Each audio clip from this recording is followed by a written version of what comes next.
Hello, dear listeners. Thank you for joining me on this cold October evening. I bring you The Telltale Heart by Edgar Allan Poe. Please enjoy.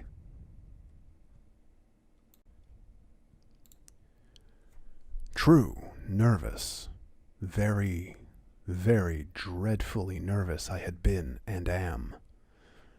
But why will you say that I am mad?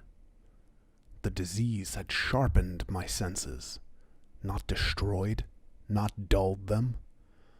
Above all was the sense of hearing, acute. I heard all things in the heaven and in the earth. I heard many things in hell. How then am I mad? Hearken and observe how healthily, how calmly I can tell you the whole story. It is impossible to say how first the idea entered my brain, but once conceived, it haunted me day and night. Object there was none. Passion there was none. I loved the old man. He had never wronged me. He had never given me insult. For his gold I had no desire. I think it was his eye. Yes, it was this. One of his eyes resembled that of a vulture, a pale blue eye with a film over it. Whenever it fell upon me, my blood ran cold. And so, by degrees, very gradually, I made up my mind to take the life of the old man, and thus rid myself of the eye forever. Now, this is the point. You fancy me mad. Mad men know nothing. But you should have seen me. You should have seen how wisely I proceeded, with what caution, with what foresight, with what dissimulation I went to work. I was never kinder to the old man than during the whole week before I killed him, and every night, about midnight, I turned the latch of his door and opened it, oh, so gently.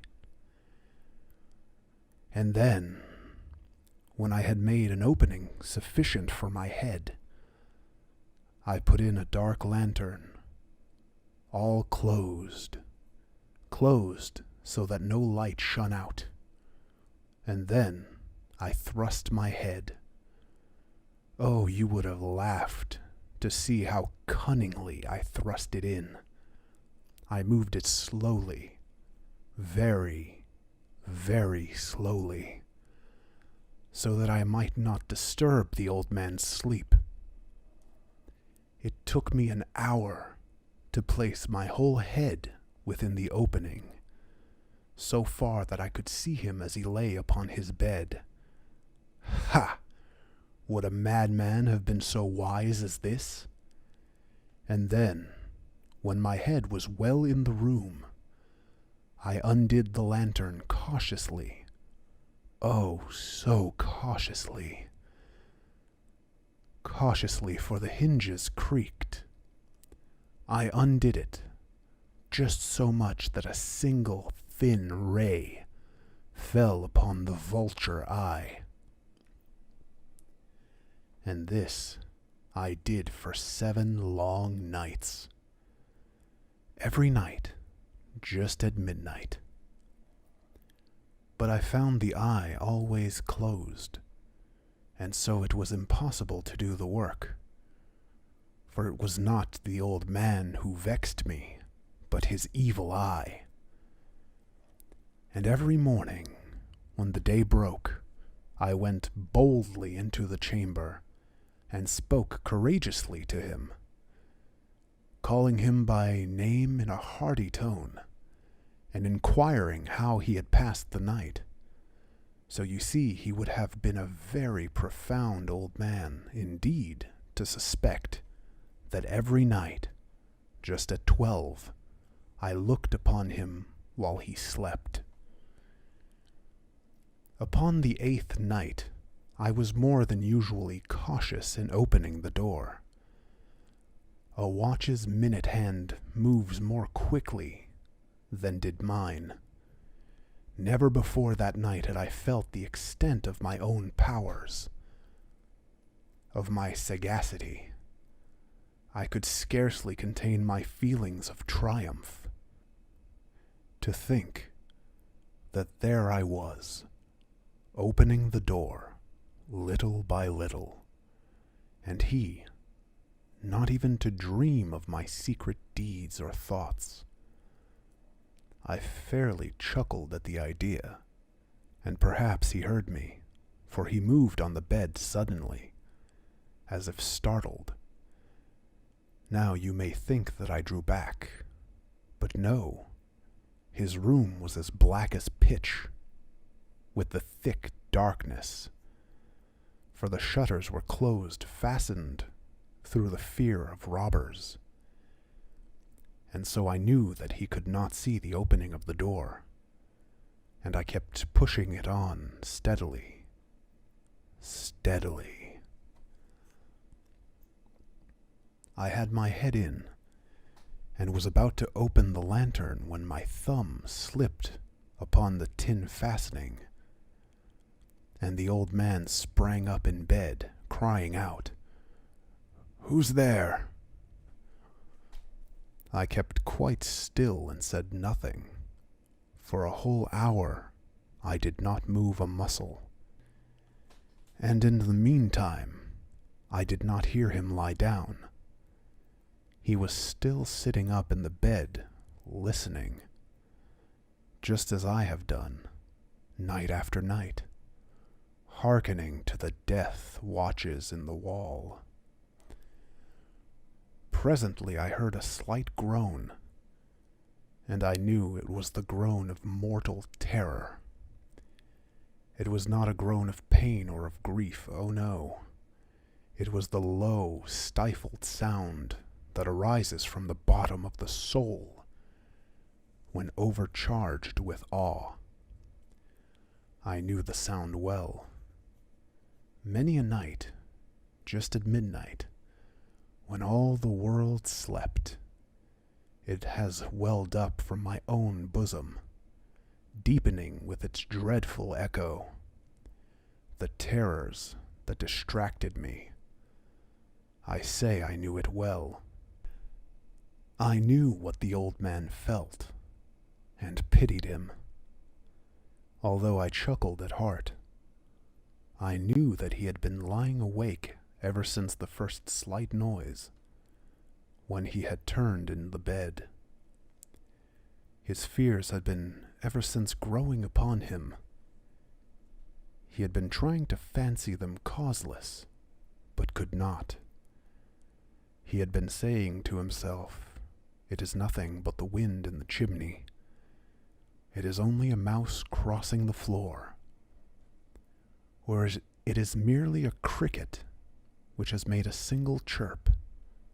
Yes, he has been trying to comfort himself with these suppositions, but he had found all in vain, because death, in approaching him, had stalked with his black shadow before him, and enveloped the victim, and it was the mournful influence of the unperceived shadow that caused him to feel, although he neither saw nor heard, to feel the presence of my head within the room. When I had waited a long time, very patiently, without hearing him lie down, I resolved to open a little, a very, very little crevice in the lantern. So I opened it. You cannot imagine how stealthily, until at length a single dim ray, like the thread of a spider, shot from out of the crevice and fell upon the vulture eye. It was open, wide open, and I grew furious as I gazed upon it.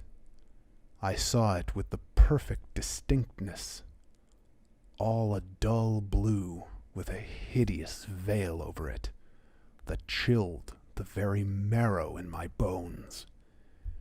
But I could see nothing else of the old man's face or person, for I had directed the ray, as if by instinct, precisely upon the damned spot. And now have I not told you that what you mistake for madness is but over acuteness of the senses? Now I say there came to my ears a low, dull, quick sound, such as a watch makes when enveloped in cotton. I knew that sound well, too.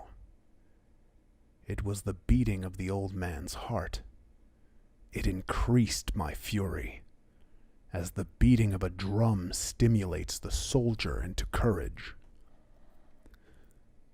But even yet, I refrained and kept still. I scarcely breathed. I held the lantern motionless. I tried how steadily I could maintain the ray upon the eye. Meantime, the hellish tattoo of the heart increased. It grew quicker and quicker, and louder every instant. The old man's terror must have been extreme. It grew louder, I say, louder, every moment. Do you mark me well? I have told you that I am nervous. So I am. And now, at the dead hour of the night, amid the dreadful silence of that old house, so strange a noise as this excited me to uncontrollable terror. Yet for some minutes longer I refrained and stood still. But the beating grew louder. I thought the heart must burst, and now a new anxiety seized me. The sound would be heard by a neighbor. The old man's hour had come. With a loud yell, I threw open the lantern and leapt into the room. He shrieked once only. In an instant I dragged him to the floor and pulled the heavy bed over him. I then smiled gaily to find the deed so far done, but for many minutes the heart beat on with a muffled sound. This, however, did not vex me. It would not be heard through the wall. At length it ceased. The old man was dead. I removed the bed and examined the corpse. Yes, he was stone dead. I placed my hand upon the heart and held it there many minutes. There was no pulsation. He was stone dead. His eye would trouble me no more. If still you think me mad, you will think so no longer when I describe the wise precautions I took for the concealment of the body. The night waned and I worked hastily, but in silence. First of all, I dismembered the corpse. I cut off the head and the arms and the legs. I then took up 3 planks from the flooring of the chamber and deposited all between the scantlings. I then replaced the boards, so cleverly, so cunningly, that no human eye, not even his, could have detected anything wrong. There was nothing to wash out, no stain of any kind, no blood spot whatever. I had been too wary for that. A tub had caught it all. Ha ha! When I had made an end of these labors, it was 4 o'clock, still dark as midnight. As the bell sounded the hour, there came a knocking at the street door. I went down to open it with a light heart, for what had I now to fear? There entered 3 men, who introduced themselves, with perfect suavity, as officers of the police. A shriek had been heard by a neighbor during the night. Suspicion of foul play had been aroused. Information had been lodged at the police office, and they, the officers, had been deputed to search the premises. I smiled. For what had I to fear? I bade the gentleman come. The shriek, I said, was my own in a dream. The old man, I mentioned, was absent in the country. I took my visitors all over the house. I bade them search well. I led them at length to his chamber. I showed them his treasures, secure, undisturbed. In the enthusiasm of my confidence, I brought chairs into the room, and desired them here to rest from their fatigues, while I myself, in the wild audacity of my perfect triumph, placed my own seat upon the very spot beneath which reposed the body of the victim. The officers were satisfied. My manner had convinced them. I was singularly at ease. They sat, and while I answered cheerily, they chatted of familiar things. But ere long I felt myself getting pale and wished them gone. My head ached, and I fancied a ringing in my ears. But still they sat, and still chatted. The ringing became more distinct. It continued and became more distinct. I talked more freely to get rid of the feeling, but it continued and gained definitiveness, until at length I found that the noise was not within my ears.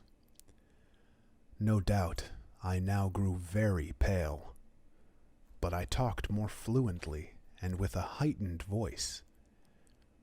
Yet the sound increased, and what could I do? It was a low, dull, quick sound, much such a sound as a watch makes when enveloped in cotton. I gasped for breath, and yet the officers heard it not. I talked more quickly, more vehemently, but the noise steadily increased. I arose and argued about trifles in a high key and with violent gesticulations, but the noise steadily increased. Why would they not be gone? I paced the floor to and fro with heavy strides, as if excited to fury by the observation of the men. But the noise steadily increased. Oh God, what could I do? I foamed, I raved, I swore. I swung the chair upon which I had been sitting and grated it upon the boards. But the noise arose over all and continually increased. It grew louder, louder, louder. And still the men chatted pleasantly and smiled. Was it possible they heard not? Almighty God, no, no, they heard. They suspected. They knew. They were making a mockery of my horror. This I thought, and this I think. But anything was better than this agony. Anything was more tolerable than this derision. I could bear those hypocritical smiles no longer. I felt that I must scream or die. And now, again, hark, louder, louder, louder. Villains, I shrieked. Dissemble no more. I admit the deed. Tear up the planks. Here, here. It is the beating of his hideous heart. And that does it for this reading. I'm feeling much better. I've gotten used to everything that's going on, and in the month of October, I will begin to be more active again. In a couple of days, probably on Tuesday, you can expect the third part of Elric to be out. I've been working on it here and there, but for the next few days I'm going to be working on it in order to finish it. So, I hope you liked this reading of The Telltale Heart. I don't know, Poe always made me feel like I was in the Halloween spirit. I hope you enjoyed. And as always, be careful out there.